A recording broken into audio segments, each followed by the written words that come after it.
doesn't know it, but he's the face of an organization, Copper Dental Transitions. So when I started my company a few years ago, it was extremely difficult. He was actually the only one I really had at the time. So he'd always listen to my struggles, even if he didn't have solid advice.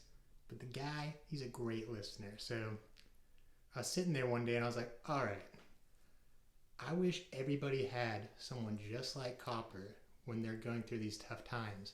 And boom, that's where I came up with the name, Copper Dental Transitions. So that's kind of what I'm trying to do with people, be there for them when they're starting this journey as well. And so not only that, but I also do love the color copper. Goes well with a lot of things, black, gray, you name it.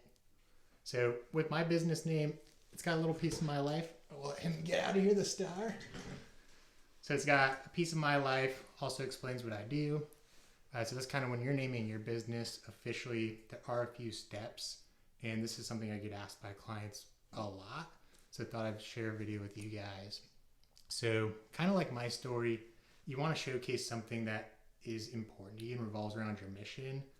What's the identity of your practice? Just like what was the identity of my brokerage? It's something that you want to really own at the end of the day, because again, this is going to be a huge part of your life. So really, there's no wrong answer though. So don't let anybody tell you, hey, that business name's not good, especially if they're not doing it. So again, this is yours to do, so go after it. The one tip I will give you though is keep it simple, and you not only do this for people to remember it, but also for SEO. So yeah, maybe you should have dental or dentistry somewhere in there. And again, that is to make sure that your SEO rankings are doing well, getting you patient traffic, as well as people remember the actual name of the place. So for starters, what you're going to want to do is make sure that you look to see if the name is even available for you. It's really easy to do. Most states really just have it on their corporate commission website. You go in there, type it in, and it'll tell you if someone has that name either for their company or DBA. So once you've seen, hey, I want to name my company X and it is available, this is where you'd start by forming your PLLC or LLC. Really, most dentists I know are forming PLLCs. I know some states don't have that, but if your state does, that's where a lot of people are going.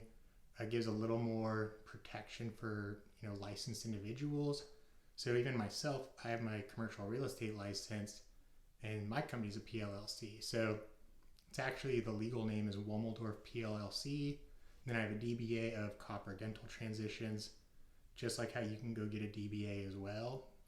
Super easy. It's like $10 for 5 years, and you'll go through the Secretary of State to get one of those. And so when you're doing this, always make sure that you're getting the trade name assigned if you're buying, or if you're starting from scratch, you want to make sure that you get that DBA in almost any variation you can. So again, I have Copper Dental Transitions, Copper Dental, you name it. You can have as many as you want. So once you have your PLLC formed and you got a DBA, what you're going to do next is obtain your EIN. Sometimes people call us a TIN. It's literally the same exact thing, 2 different names. But basically, it's going to be your social security number for your practice.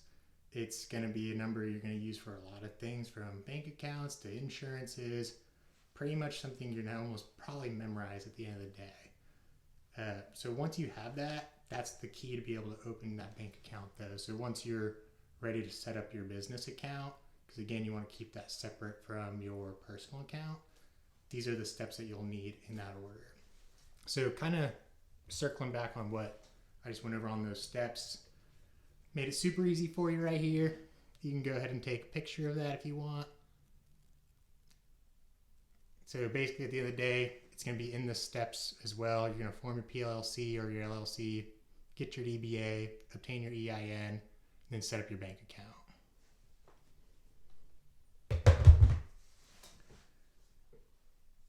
So lastly, what I'm going to go over is just don't get hung up on the name, because you're going to have bigger things to deal with, especially at that very beginning. Not only once you're buying it, but right after. The name's not going to be something that you should really dwell on, but it does really help to have one that you like. And so if you found this video helpful, you want to subscribe for more information, you can do that right here on the YouTube channel. And then you can also reach out to me directly. I do this every day with dentists across the country. You can reach me at 480-690-5200. That's also direct sell. So if you're like, hey, I don't want to call, you can shoot it a text, or you can send me an email at info@dentalbroker.com. Later.